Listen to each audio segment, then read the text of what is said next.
د هلال صاحب د کتاب څخه دغه یو غزل درته وایم چې راشه چې سرونو ته څنګلې بالښتونه کړو، راشه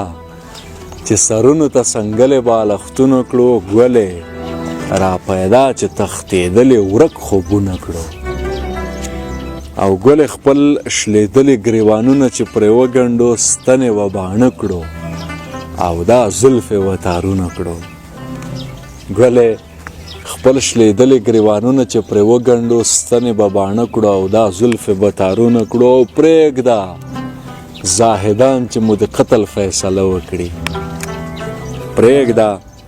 زاهدان چې مو د قتل فیصله وکړي، سرې سپینې تسبې به نن د غاړې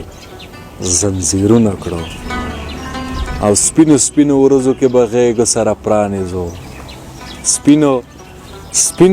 ورځو کې به غېږې سره پرانیزو، لرې به انامه نور د سترګو نه شرمونه کړو، لرې به انامه نور د سترګو نه شرمونه کړو.